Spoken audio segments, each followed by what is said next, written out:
All good. चोट लगी क्या?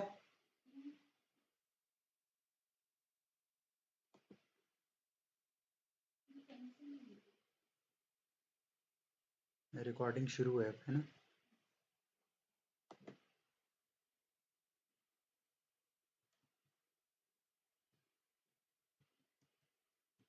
वर्णानामर्थसङ्घानां रसानां छन्दसामपि मङ्गलानां च कर्तारौ वन्दे वाणी विनायकौ वागर्थाविव सम्पृक्तौ वागर्थप्रतिपत्तये जगतः पितरौ वन्दे पार्वती परमेश्वरौ।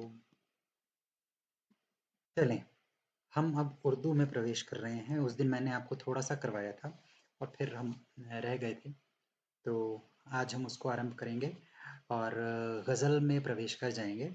वैसे मैंने सोचा था कि मैं एक ही दिन में गज़ल को पूरी तरह समाप्त करूंगा, पर पूर्वानुभव जो हैं हमारे, जिनमें हम करीब 1.5 से 2 महीने तक गज़ल पढ़ाते थे, उसके आधार पर मुझे लगा कि एक ही दिन में उसको समाप्त करना बड़ा अन्यायपूर्ण हो जाएगा और स्मृति में स्थिर नहीं हो पाएगा लोगों के। तो इसलिए हम उसको आज थोड़ा करेंगे और थोड़ा कल करेंगे, तो 2 दिन में होगा आराम से, थोड़ा रेपिटेशन हो जाएगा।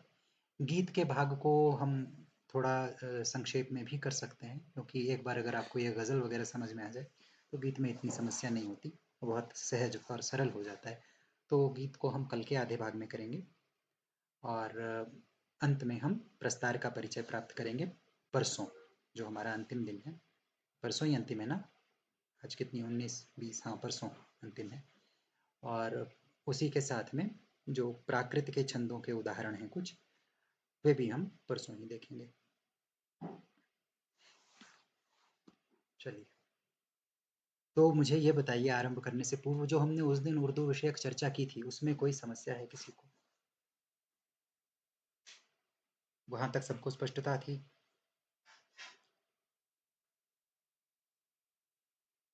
बताएं, कोई भी व्यक्ति। उस दिन हमने क्या चर्चा की थी?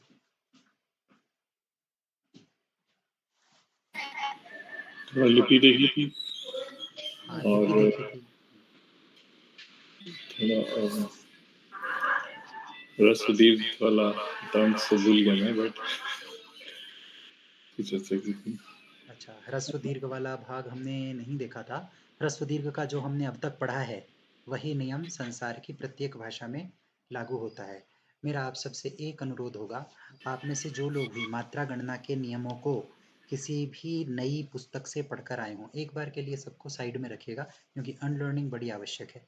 हम उसी नियम से चलेंगे जिन नियमों से हमने अभी तक ह्रस्व और लघु और गुरु को देखा है। आगे भी हम उन्हीं का पालन करेंगे। क्यों? क्योंकि हम सिलेबल के आधार पर काम कर रहे हैं।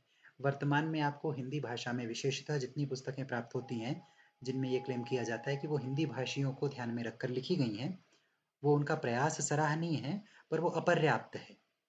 उससे बातें कई बार बड़ी स्पष्ट नहीं हो पाती हैं और बहुधा अनुचित भी वे लिख जाते हैं, जो उन्हें पता नहीं लगता है, क्योंकि उनका हिंदी में पूर्णतः प्रवेश वैसा है भी नहीं। उनका प्रवेश वही उसी तरह का है जैसा सामान्य जन का होता है, भाषा में, स्वभाषा में भी, और उसके पश्चात वे सीधे उर्दू में आ जाते हैं और फिर वो उसी के अनुसार हिंदी को समझाने का प्रयास कर रहे होते हैं।